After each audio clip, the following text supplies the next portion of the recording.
네, 안녕하십니까. 저는 아산병원 노년내과에서 주로 어르신들을 진료하고 있는 노년내과 장일영이라고 합니다. 오늘은 70대 내 몸 사용 설명서라는 주제로 한번 가볍게 이야기해 보려 합니다. 사실 제가 어르신들을 진료하면서 어르신들께서 굉장히 이런 건강관리나 몸관리를 열심히 하고 있는 모습을 많이 보게 됩니다. 그런데 이제 그럼에도 불구하고 열심히 하시는데도 뭔가 몸이 계속 조금 나빠지고 뜻하는 바대로 몸이 좋아지지 않고 계속해서 조금씩 나빠지고 또 이렇게 힘들어 하시는 모습을 보면서 조금 어떤 방법이나 모양이 잘못된 경우들을 꽤 많이 봐왔습니다. 특히 어르신들께서 젊었을 때 우리가 건강을 관리하던 방식 또는 그때의 노하우를 70대가 돼서도 그대로 적용을 하시면서 건강을 유지하려고 하시는 경우들을 많이 봤는데요. 여기에서 좀 제가 느낀 바가 많고 조금 이제 드리고 싶은 메시지가 있어서 오늘 강의를 준비하게 되었습니다. 아마도 모든 70대 분이 이 강의를 통해서 조금 도움을 얻으실지는 잘 모르겠습니다. 그런데 아래와 같이 여기 써 있는 부분에 대해서 하나 내지 두 가지가 해당되시는 분들은 아마도 좀 도움이 되실 것 같습니다. 첫 번째는 이 이유 없이 피곤한 경우입니다. 이 어르신들께서 이제 자고 일어나도 막 피곤한 경우가 있고, 그 다음에 이제 뭐 운동하시는 경우, 특히 뭐 골프 치시거나 또는 밖에서 게이트볼 치시고 할 때 조금만 해도 예전하고 다르게 이제 피곤감을 크게 느끼는 경우가 있죠. 그리고 이제 운동을 하는데도 이제 굉장히 나는 열심히 몸 관리를 하고 노력을 하시죠. 뭐 1시간씩, 2시간씩 이제 공원에서 걸으시고 운동도 하시고 등산도 다니시는데 이상하게 몸이 좋아지질 않고 조금씩 나빠지는 것 같아요. 그리고 허벅지가 자꾸 그러면서 가늘어져요. 예. 나는 나대로 먹는 것도 잘 챙겨 먹고 운동도 열심히 하는데 이게 어쩔 수 없는 부분인지, 그다음 이 혈압이랑 당뇨를 이제 댁에서 또 가정에서 이렇게 이제 측정을 하는 경우가 많죠. 그런데 이 혈압이나 당뇨가 이제 들쭉날쭉 하거든요. 나이가 되면은 올라갈 때는 되게 무섭게 올라가고 또 떨어질 때는 막 굉장히 낮게 또 측정이 됩니다. 이거 정말 괜찮은 건지, 그 다음에 이제 약을 먹고 있죠. 뭐 혈압약이나 콜레스테롤 약 같은 가벼운 약들도 있고요. 뭐 심장약이나 또는 뇌졸중 약 같은 경우 이제 먹고 계십니다. 이 먹고 있는데도 이 약이 좀 맞는 건지 아니면 이걸 먹고 있는데도 몸은 영 신통치 않다든지 하는 경우가 해당이 되시면 아마도 오늘 이야기에서 조금 들으시는 내용이 있을 것이라고 좀 생각이 됩니다. 한번 가보실까요? 그래서 오늘 저는 이런 스토리로 한번 말씀을 드릴까 싶어요. 첫 번째는 우선은 내가 과연 건강한가? 그리고 내가 몸 건강하다고 생각하는 그 건강이 진짜 건강하게 맞는 건가? 이걸 70대 기준으로 다시 한번 생각을 해볼게요. 그 다음에 두 번째는 이 이제 나이가 들었다 그러잖아요. 왜 우리가 나이가 들었다는 게 다른지를 근육을 가지고 한번 이야기를 해보려고 합니다. 그래서 이게 나이가 들면 근육이 어떤 성격이 바뀌기 때문에 이런 일이 벌어질까? 요거 한번 간단하게 짚어보고요. 그 다음에 이제 다음은 먹는 거예요. 다 이제 챙겨 드시는 식사 그리고 건강보조식품 같은 것들 많이 드시잖아요. 예, 근데 이제 이런 부분들 내가 지금 올바르게 복용을 하고 있는 건지. 그 다음에 이제 네 번째는 운동을 이제 하죠. 많이 하시는 분들은 하루에 막 2~3시간씩 넘게 하십니다. 그런데 바르게 운동을 하고 있는지는 좀 다른 문제입니다.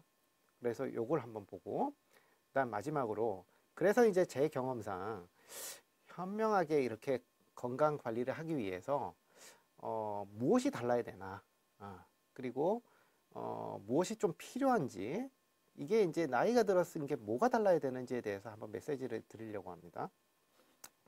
그래서 첫 번째, 이제 내가 생각하는 내 몸, 그리고 그것이 건강에 어떤 주 부분에 포인트를 맞춰야 될지 한번 보실게요.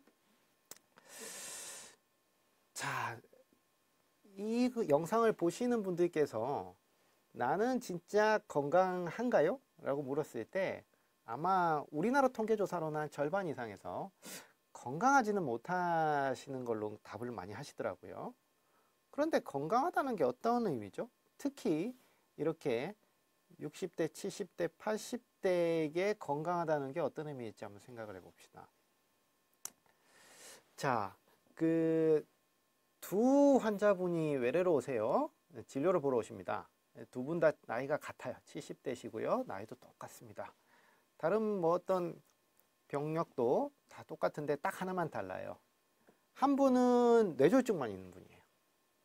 예, 일종의 이제 중풍 뭐 이런 표현을 쓰죠.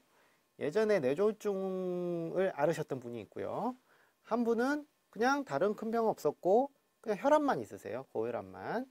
자, 우리가 이제 기록으로 이 두 분을 보면 누가 더 건강해 보입니까? 어떤 쪽이 더 건강이 나쁜 것 같으세요? 예. 뇌졸중만 있는 분이 아무래도 병이 조금 중해 보였고, 그 다음에 예전에 큰 병 앓으셨던 것 같고, 그렇기 때문에 뇌졸중 있는 분이 우리가 이제 건강 상태가 더 나빴을 거라고 생각이 되잖아요. 그죠? 그냥 보면. 그런데 만약에 이렇게 지내시면은 어떻게 생각하십니까? 뇌졸중이 있던 분도 이렇게 여행 다니고 우리가 이제 손발이나 또는 신체 활동 또는 이런 기분 이런 것들이 다 좋아 보이고 그죠? 특히나 이렇게 막 뭐 높이 뛸 수도 있죠. 이런 분하고 고혈압밖에 없지만 저렇게 지팡이 짚고 걷기가 조금 어려워 보이고 하는 분을 봤을 때 자, 다시 한번 물어보겠습니다. 어느 쪽이 더 건강해 보이세요? 네. 이게 바로 우리가 나이가 들었을 때 건강하다의 정의를 질병으로 우리가 자꾸 접근을 하면 안 된다는 뜻이에요. 우리가 병이 있더라도 그 병을 어떻게 딛고 일어서느냐, 그리고 어떻게 극복해냈느냐가 결국은 나이 들어서의 건강이라는 거거든요. 그런데 내가 무슨 병이 있어요? 아니면은 내가 어디가 안 좋아요? 그걸로 건강하다는 얘기를 할 수 없는 게 우리가 나이가 들었다는 뜻이고요. 거꾸로 우리가 나이가 들어간다는 것은 어떤 병이 있느냐가 중요한 게 아니라 어떤 병을 어떻게 극복하고 있느냐. 그래서 내 몸을 얼마나 예전만큼 쓸 수 있느냐가 결국 건강하다의 정의예요. 어르신들에게 우리가 이제 건강하냐라고 물어보셨을 때 건강하지 않습니다라고 말씀하시는 거에 대부분의 원인 왜 그렇게 생각하세요? 한번 물어보면 대부분 큰 병을 앓았기 때문에 내가 예전에 무슨 병이 있었기 때문이거든요. 아니면 내가 요즘 먹는 약이 많아서 나 되게 몸이 안 좋아하십니다. 그게 아닙니다.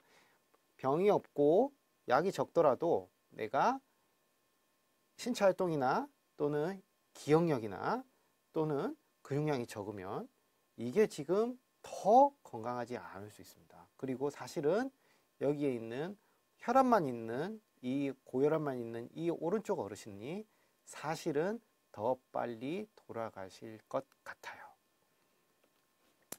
자, 그러면 또 다른 질문 하나 드릴게요. 자, 여기 이제 네 분의 그 어르신들이 있습니다. 실루엣이죠. 자, 70대고 이 네 분이 있는데 자, 다 나이 같아요. 자, 누가 이제 건강해 보이십니까? 하면은 이제 조금 보이시죠? 당연히 왼쪽에 이렇게 딱 서 있는 꼿꼿하게 서 있는 분이 제일 건강해 보입니다. 그죠? 그리고 휠체어 타신 분이 아무래도 건강이 제일 나빠 보여요. 그죠? 네, 좋아요. 그거는 또 맞습니다. 그런데 우리가 이분들을 한번 물어보니까 이렇습니다. 아, 제일 꼿꼿한 분이 폐암 말기래요. 네, 안타깝죠. 그리고 한 분은 관절염인 거예요. 그러면 여기서도 건강하다의 또 어떤 정의가 좀 기준이 틀려지죠. 그죠? 관절이 안 좋았던 분이 아무래도 암 말기보다는 좀 낫지 않을까요? 그죠?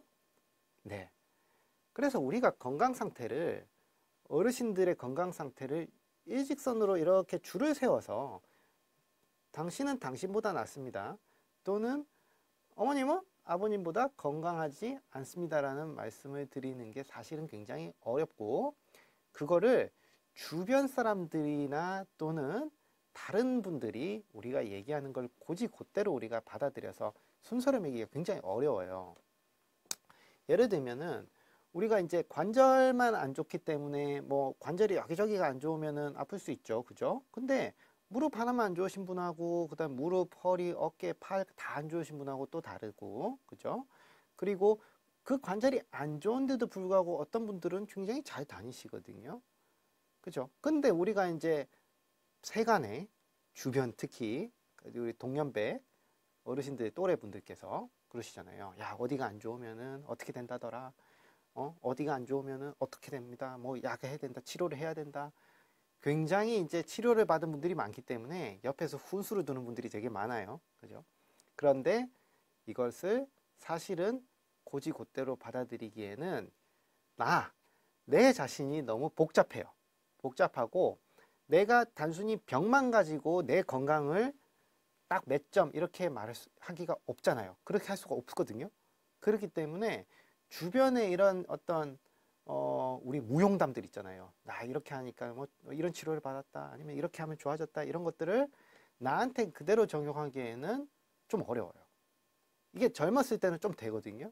근데 나이가 들었다는 것은 결국은 다른 사람의 치료의 어떤 그 치료를 받고 나서 극복했던 병력이라든지 또는 치료 과정을 우리가 그대로 받아들이기가 그만큼 어렵고 그걸 나한테 그대로 나도 그럴 것이다 라고 얘기하는 것은 굉장히 위험한 판단일 수 있습니다. 자, 그러면 다음입니다. 자, 지금 두 외국인이 있습니다. 네, 외국인이 있고 지금 둘 다 나이가 똑같아요. 근데 이제 두 분이 비슷하게 생겼지만 다른 분입니다. 자, 어느 쪽이 더 건강해 보이시죠? 아무래도 좀 더 피부톤이 밝고 그다음 주름도 좀 적어 보이는 여기 이제 오른쪽에 있는 분이 좀 더 나아 보이시는 것 같잖아요. 예, 맞습니다. 예. 아무래도 이쪽이 좀 더 건강해 보이시는데요.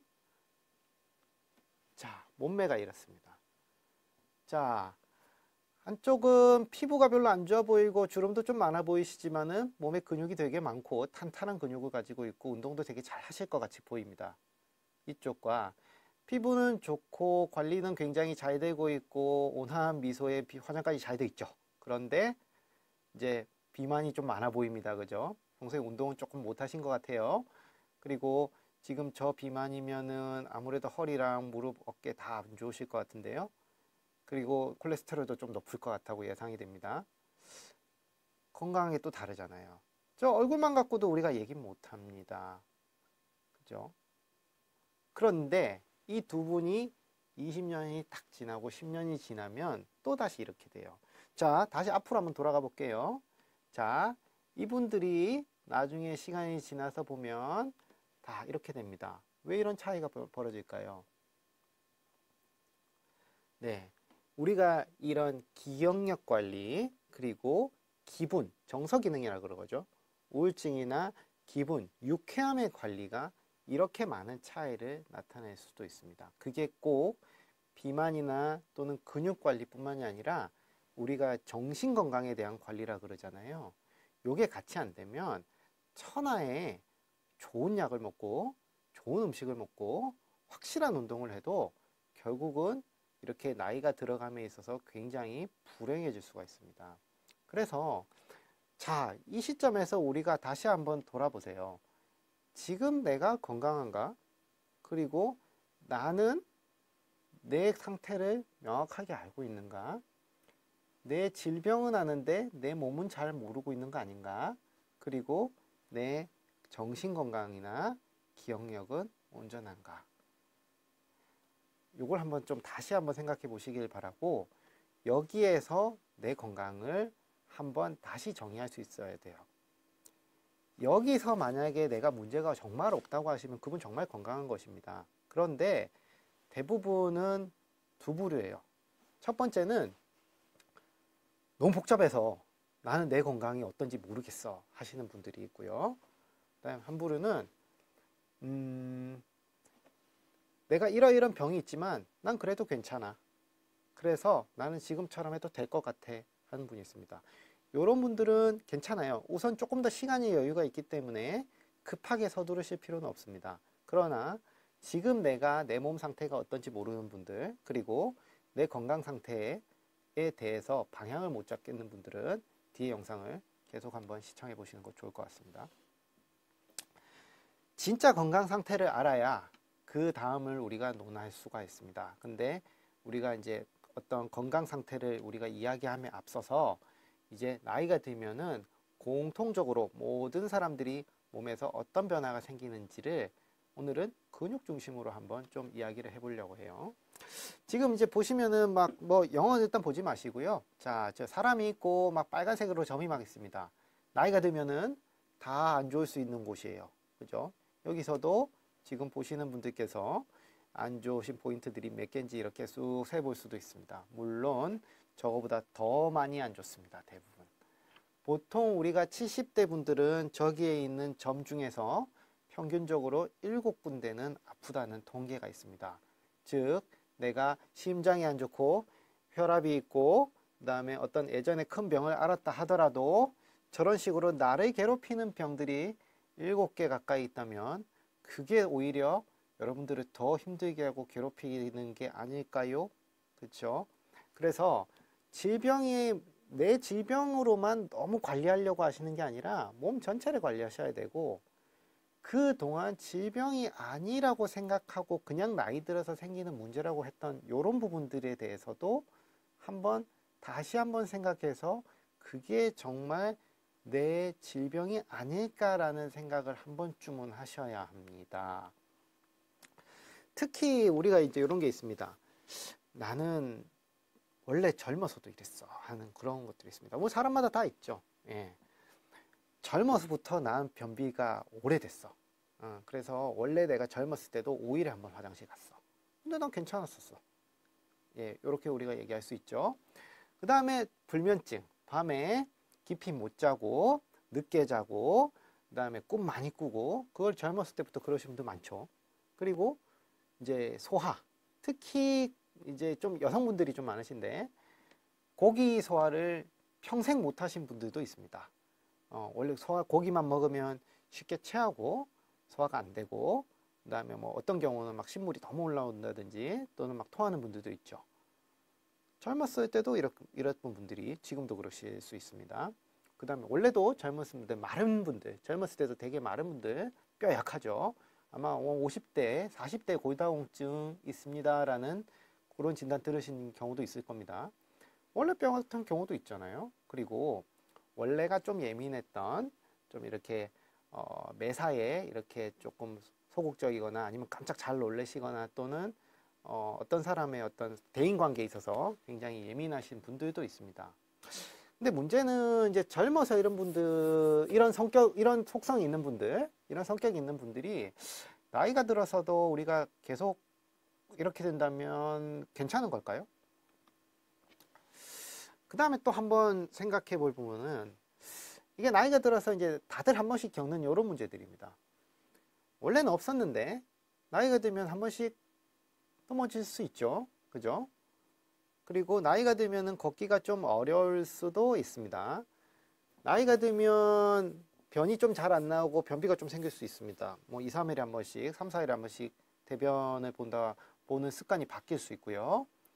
나이 들면 살 좀 빠질 수 있다고 들으셨죠? 예, 그래서 나이 들면 살 빠질 수도 있고, 나이 들면 원래 밤잠이 좀 적어진대요.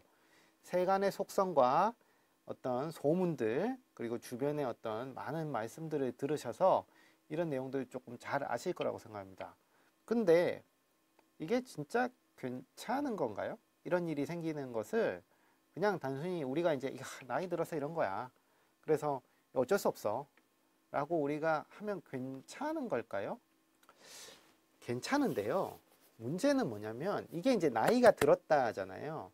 나이가 들었다라는 게 차이는 바로 예전에는 젊어서 못 자고 소화 못 시키고 그다음 예민한 거를 몸이 견디고 버텨낼 수 있었거든요. 근데 나이가 들었다는 것, 특히 70대가 넘어가면 버티기가 힘들어집니다. 그동안 내가 이런 습성 또는 이런 속성을 가지고 잘 지내왔는데 똑같이 끌고 가도 나이가 들면은 이제 이런 일을 이제 못 견뎌냅니다. 원래 젊어서도 이렇게 지내셨어요 하는 분들이 있어요. 원래 젊어서도 뭐 고혈압 있던 분, 콜레스테롤 높던 분 있죠. 약간 이제 젊어서도 건망증 많죠. 기억력 좀 떨어지고 마른 체형의 골다공증. 잘 지내왔던 거는요. 사실은 몸이 그만큼 튼튼하고 신체적으로 문제가 없었기 때문에 이런저런 작은 문제들을 다 몸이 이겨내고 있었던 거예요. 그 요즘 드라마를 보신 분도 있고 못 보신 분도 있을 수 있겠지만은 여기 보면은 이게 그리스 신화에 나오는 거라고 합니다. 이 시지푸스라고, 그죠? 돌멩이를 이렇게 못 내려오게 지금 붙들고 있죠. 젊었을 때는 요렇게 지내셨던 거예요. 그죠? 이 무게감을 본인이 충분히 감당하고 견뎌도 남을 정도의 양이었다는 거죠. 그러면 문제 안 돼요. 저런 것들은. 젊었을 때는 이거 가지고 뭐 약 좀 먹고 하면 다 조절되고 사는데 큰 지장이 없습니다. 그런데 문제는 이제 요런 사소한 문제들이 있던 상황에서 나이가 들면 이럴 수 있지 라고 하는 것들이 하나 둘 늘어나잖아요. 그래서 한 번씩 넘어지기도 하고, 그 다음에 살짝 이제 뭐 무릎이 아프고 걷기가 이제 살짝 부자연스러워지죠. 걷기 어려지고 변비가 생기고 살이 빠지고, 그 다음에 밤에 못 자고 하면 저렇게 공들이 하나 둘 셋 넷 하면서 굉장히 많이 옵니다. 어떻게 할까요? 네, 못 견딘다는 게 바로 이런 부분입니다. 여기서 우리가 저 많은 공들을 못 견디면 어떻게 될까요? 단순히 넘어지는 문제만 생기는 게 아니라 저 많은 것들이 한 번에 옵니다.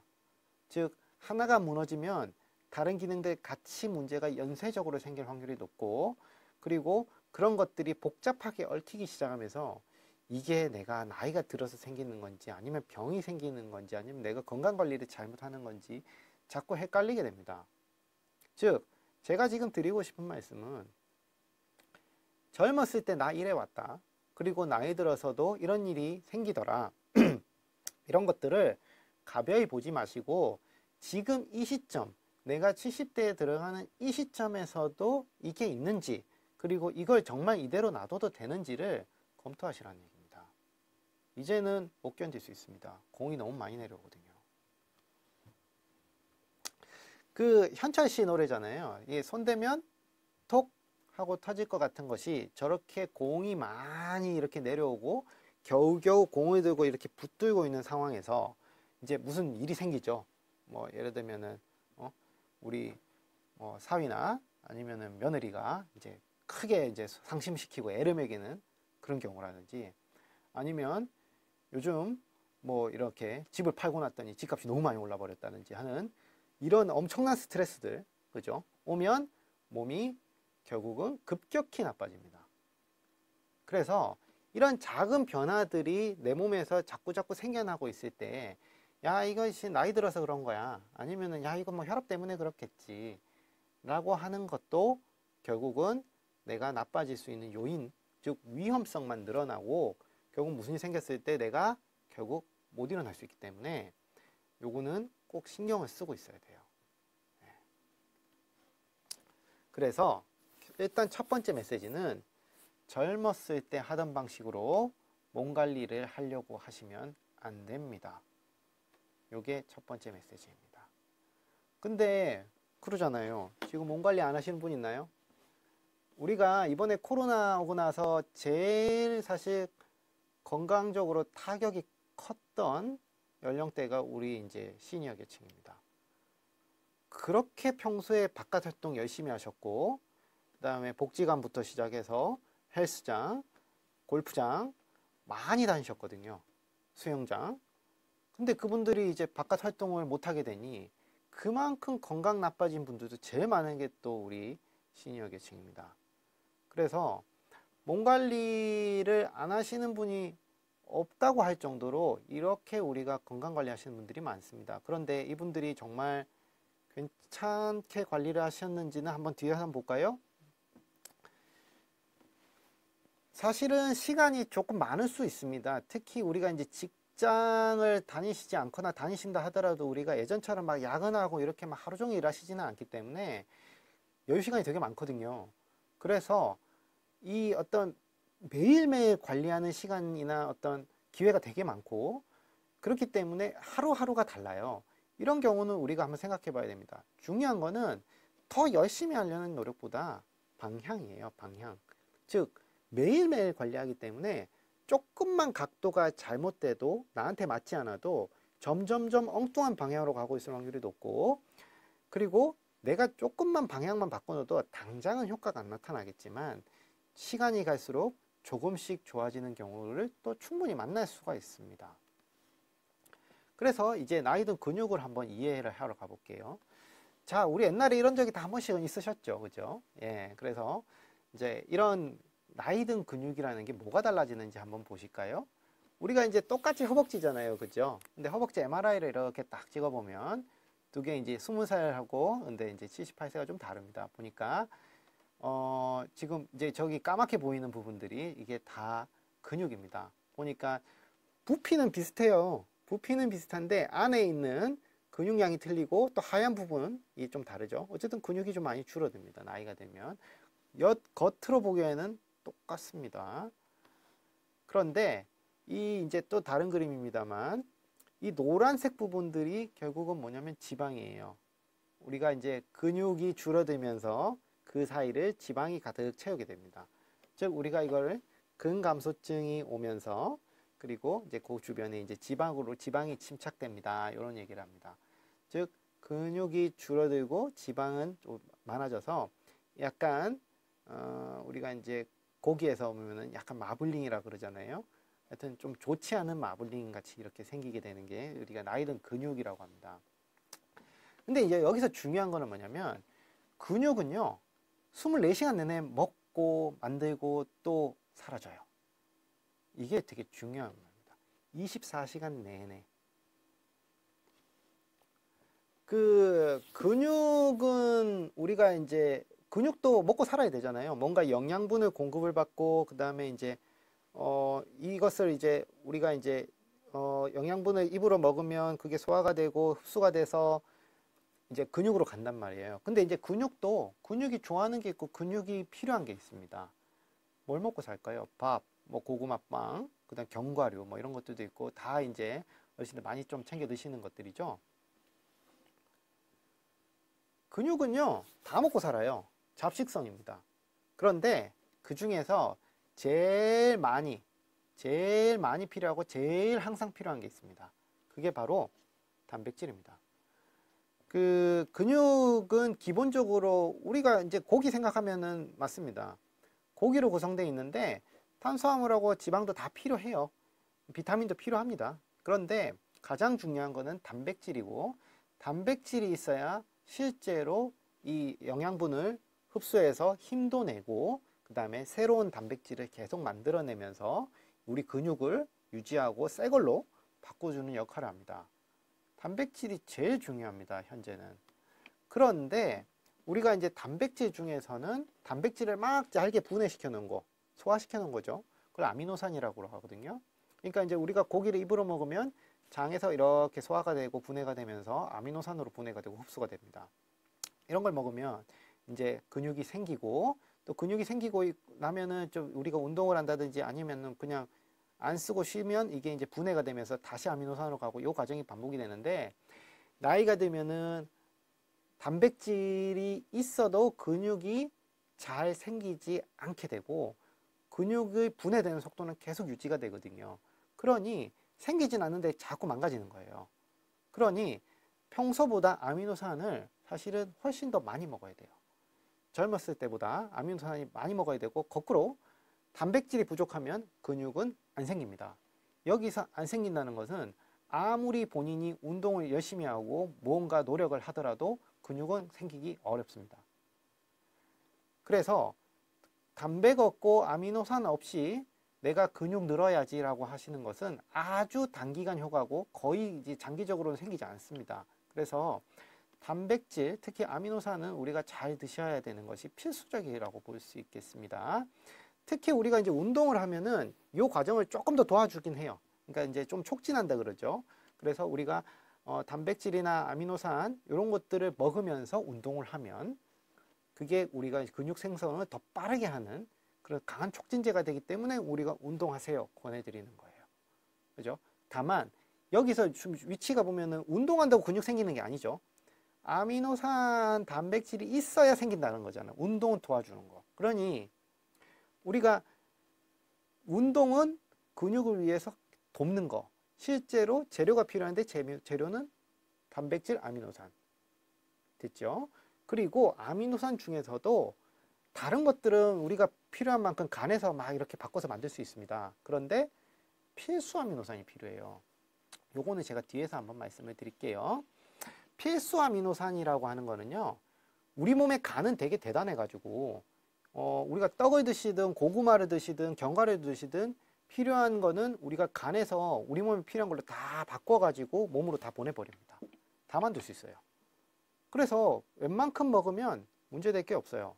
근데 필수 아미노산은 간이 못하는 겁니다. 아무리 먹어도 필수 아미노산은 만들어낼 수가 없고 바꿀 수가 없습니다. 그 말은 무조건 입으로 먹어야 됩니다. 누가 만들어 놓은 걸 먹어야 돼요. 근데 이 필수 아미노산이 근육에서 제일 중요하거든요. 그래서 필수 아미노산이 충분해야 근육이 만들어져요. 근데 필수 아미노산이 많은 게 지금 그림에 보시다시피 대부분 동물성이거나 육류 같은 거예요. 어류, 생선, 달걀 이런 부분입니다. 필수 아미노산이 들어가 있지 않은 단백질 또는 이제 적은 단백질들이 대개는 우리가 이제 많이 드시는 콩, 두부, 요런 잡곡, 요런 쪽입니다. 그래서 대개 우리가 이제 심혈관 질환이나 혈관병을 걱정하시고 콜레스테롤을 걱정하시기 때문에 우리가 단백질 같은 경우는 이제 아무래도 콩이나 이런 우리가 이제 뭐 두부 또는 이제 잡곡밥 이런 걸로 우리가 좀 많이 하시고 또 견과류 드시잖아요. 근데 필수 아미노산은 결국 부족해요. 그래서 이 부분만큼은 가급적이면 동물성 단백을 좀 충분히 드셔야 근육에 도움이 돼요. 그래서 이제 다시 한번 내 식단 한번 돌아볼까요? 결국은 근육하고 그 다음에 우리가 이제 몸의 신체 기능, 힘을 유지하기 위해서는 동물성 단백이 충분한 게 필요하고 그 다음에 식물성 단백은 사실 웬만큼 식사하시는 분들은 부족한 경우가 잘 없어요. 그리고 이런 경우는 대부분 간에서 또 필요한 걸 우리가 바꿔서 써서 만들어냅니다. 그래서 대개는 콩이나 두부가 더 필요하신 분들이 그렇게 많지는 않아요. 오히려 평소에 단백을 덜 드시거나 별로 안 좋아하셨던 분들 그리고 어쩌다 한번 드신 분들은 5년, 10년이 지나면 거의 대부분 부족하게 됩니다. 그래서 이 부족한 것들이 온몸에서 조금씩 나타나서 통증도 생기고 기억력도 좀 떨어지고 근육력도 떨어지고 그리고 자꾸 이제 힘도 안 나오고 그래서 운동해 보면은 옛날만큼 운동이 안 됩니다.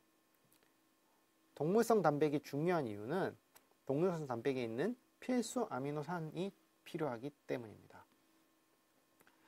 우리나라에서 지금 이 우리나라 통계이긴 합니다만은 이 단백질이나 고기 안 드시는 분들이 이렇게나 많아요. 오른쪽 보시면 우리가 이제 어떤 하루에 지금 단백을 얼마나 먹어야 되는다는 기준이 나와 있으면서 동시에 이제 그거 안 먹는 분들이 얼마나 되냐 했을 때는 반 넘어요. 반 넘는 분들이 우리가 고기랑 단백 안 드세요. 필요한 양만큼. 그게 아까 제가 매일매일 방향이 중요하다 말씀드렸잖아요. 그거는 하루에 이만큼 모자란 거가 하루, 일주일, 한 달, 1년이 되면은 엄청난 차이가 벌어지거든요. 그래서 방향이 중요하다는 것은 결국 내가 오늘 단백 섭취가 적고 그게 만약에 매일매일 그렇게 되면 그거는 큰 차이를 벌일 수 있습니다. 그러면 그런 차이가 결국은 근감소증으로 가고 그러면 이제 어떤 다른 치료하기도 힘들고 그 다음에 뭘 치료해도 잘 듣지도 않고 이런 일이 이제 발생하게 됩니다. 그래서 단백질, 아미노산 충분히 섭취 못하면 근육 안 생겨요. 예. 그러면 얼마나 먹어야 되느냐? 우리가 이제 장에서 근육에서 흡수가 예전만큼 안 됩니다. 그래서 요것만 말씀드릴게요. 젊었을 때보다 30% 더 먹어야 합니다. 똑같이 먹으면 30%가 모자라게 돼서 오히려 30%를 더 먹어야 됩니다. 자, 여기 이 영상을 보시는 분들 중에 젊었을 때보다 더 드시는 분들 과연 얼마나 있을까요? 그것도 매일 잘 없거든요. 그래서 질 좋은 단백을 조금 더, 그리고 24시간 필요한 거기 때문에 조금씩 나누어 가지고 계속 섭취하려는 그런 습관과 노력이 필요합니다. 즉, 잘 먹는다의 정의를 우리가 다시 한번 생각해 보시고 단백이나 아미노산을 어떻게 섭취하는 게 좋을지 한번 생각해 봅시다. 자, 방금 말씀드린 대로 젊었을 때보다 30% 더 드셔야 됩니다. 그러면 이제 운동입니다. 나는 바르게 운동을 하고 있을까? 자, 근육이 많기만 하면 됩니까? 자, 보면 오른쪽은 테니스 선수고요. 뭐 샤라포바라는 이제 되게 유명한 선수입니다. 오른쪽은 이제 잘 모릅니다. 네, 어떤 이제 영화 배우 같아요. 근데 지금 보시니까 어떻습니까? 사실 이분들 두 분 근육을 우리가 보면은요, 근육량은 저 소파에 누워 있는 저분이 근육량 훨씬 많게 나옵니다. 그런데 근육이 많기만 하면 되겠습니까? 지금 누가 더 힘이 세 보이나요? 아무래도 저 공 치는 사람이 더 힘이 세거든요. 근육은 효율이 중요합니다. 우리가 이제 이 등심이거든요. 이제 우리가 등심에 보면은 이제 저렇게 생겼죠. 이게 우리가 이제 근육인데, 근육을 우리가 이제 실제로 현미경으로 보면은 이제 요렇게 생겼어요. 여기 이제 보면은 뭔가 국수 다발처럼 이렇게 여러 개 묶어 가지고 걔네들이 이제 근육이 되고 힘이 이렇게 붙는 겁니다. 근데 효율이라고 하는 거는 뭐냐면은요, 저 국수 다발이 결국은 근육이고, 근육이 많으면 힘 셀 것 같잖아요. 중요한 거는 신경이 거기에 안 가면, 그러면 그 근육 못 쓰는 근육입니다. 즉, 신경이 그 국수 가닥 근섬유라 그럽니다. 근섬유라는 국수 가닥에 하나하나 다 들어가서 얘네들을 다 조율을 하고 이 신호를 내릴 수 있어야 그게 진짜 내가 쓰는 근육입니다. 그런데 우리가 지금 실제로 이런 과정, 즉 신경이 머리로부터 쭉 내려와 가지고 근육까지 한 가닥 한 가닥 들어가는 경우가 그렇게 많지 않아요. 그게 결국은 효율입니다. 우리가 운동을 해야 되고, 우리가 적절한 운동을 하면 이 신경 섬유들이 좀 더 많은 근육 가닥에 이렇게 다 뿌리 있게 내려가게 되고, 똑같은 근육이 있어도 근육의 효율이 훨씬 더 좋아져요. 그래서 쓸 수 있는 근육이 더 많아집니다. 그러니까 꼭 늘어나지가 않더라도 쓸 수 있는 근육의 효율이 좋아지기 때문에 훨씬 더 건강에도 이롭고 힘도 많이 나게 됩니다. 그래서 똑같이 가진 근육을 더 쓰고 싶다. 즉, 똑같은 돈이 있는데 이자를 더 받고 싶으시다. 그러면 우리가 할 수 있는 것은 바로 걷기가 아닙니다. 걷는다고 하면 우리가 쓰는 근육은 굉장히 한정되어 있고, 대부분은 유산소 운동에 굉장히 치중이 되어 있습니다. 그런데 유산소 운동은 저렇게 신경을 말단 우리가 이제 근육 하나하나까지 이렇게 자극하는 그런 역할이 굉장히 적어요. 그래서 걷기만 가지고 이렇게 하기는 사실 어렵습니다. 즉, 근육의 효율을 높이기가 쉽지 않습니다. 이 시키는 놈만 시킬 수 있고, 그 다음에 근육도 결국은 충분히 우리가 신경이 이렇게 뿌리 깊게 내려가는 게 어렵게 되거든요. 그래서 필요한 거는 뭐다? 몸을 쓰는 복합 운동입니다. 즉, 걷기가 틀렸다는 게 아니라 걷기는 하시되 운동을 섞어서 해야 됩니다. 즉, 근력 운동도 조금 같이 해야 되고, 그 다음에 우리가 균형이나 밸런스 운동도 같이 해야 되고, 그 다음에 우리가 이제 어떤 스트레칭도 일부는 같이 해야 저 근육의 효율이 좋아집니다. 그래서 똑같은 근육에서도 훨씬 더 나은 어떤 근효율이 발생하고, 동시에 우리 근육량도 더 빨리 사실 들 수 있습니다. 그죠? 마지막입니다.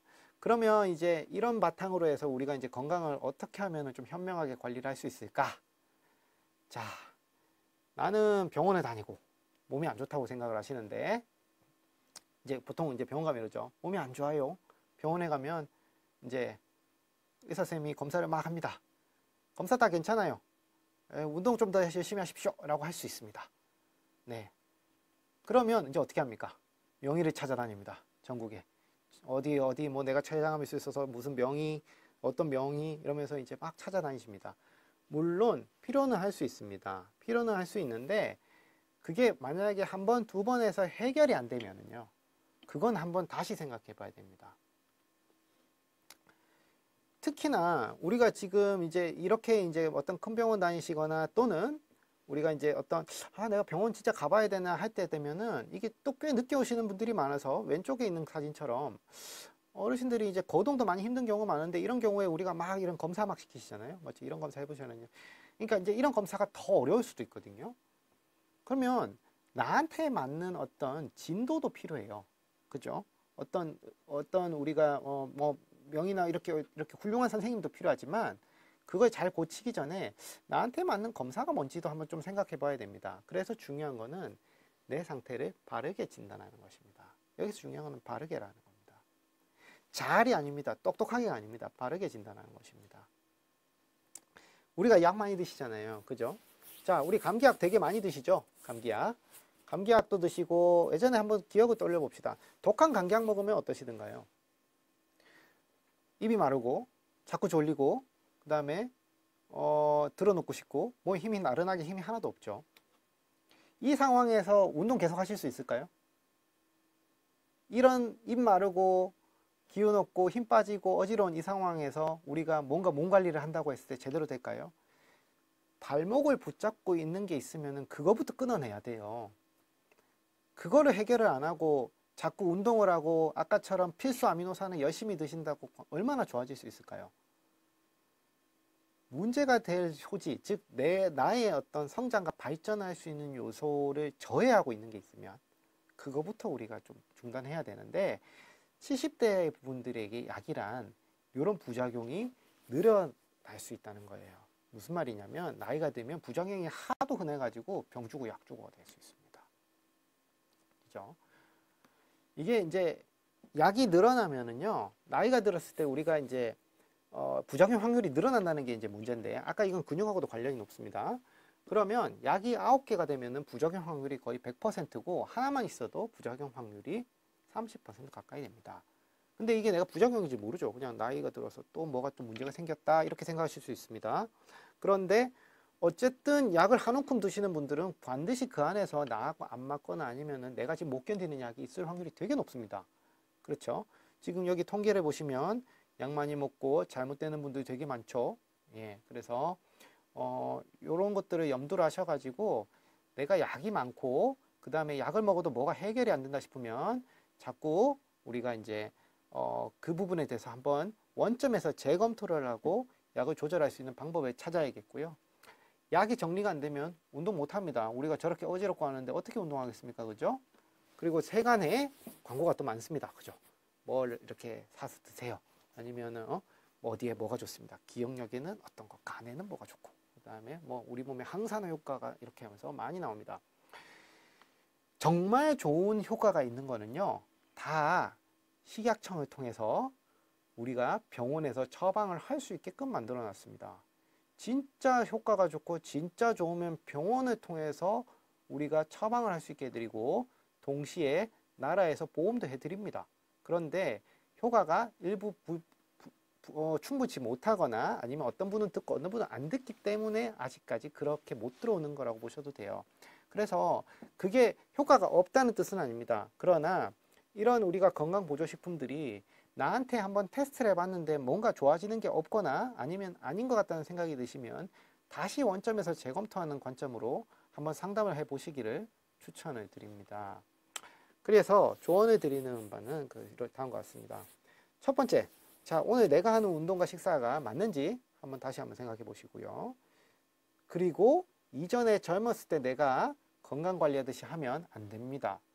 그죠? 아까처럼 단백질 흡수율 틀리고 단백질 어떻게 드셔야 된다는 거 다시 나왔고, 그 다음에 운동도 예전처럼 뭐 걷기나 뭐 골프 이런 단일 운동으로 하시면은 사실은 효과 별로 없습니다. 그리고 약물 부작용 엄청 많이 생기는데 요거에 대해서 최적화를 안 해놓고 내가 다른 거 뭐 운동 영양이든 좋은 거 챙겨 드셔봐야 거의 소용이 없습니다. 그리고 이제 문제가 해결이 안 되고 명의를 찾아가시는 건 좋은데 그 전에 나를 좀 잘 알고 내 건강을 꾸준하게 의논할 수 있는 이런 나침반 같은 역할을 해줄 수 있는 그런 의사를 주변에 꼭 만들어 두십시오. 그래서 이 어떤 누구가 어떤 의견이 오거나 아니면은 어떤 상황이 생겼을 때 여기에 대해서 객관적인 관점에서 조언을 해줄 수 있는 그런 의사가 필요합니다. 그리고 세간의 여러 약과 치료 방법들을 우리가 접하게 됐을 때 내가 또 그런 의사분들을 통해서 자주 점검을 받으십시오. 그렇게 했을 때 적어도 아까 말씀드렸던 방향이 엇나가서 열심히 하시는데도 불구하고 뭔가 잘 안 되는 경우는 많이 줄어들 것입니다. 이상입니다.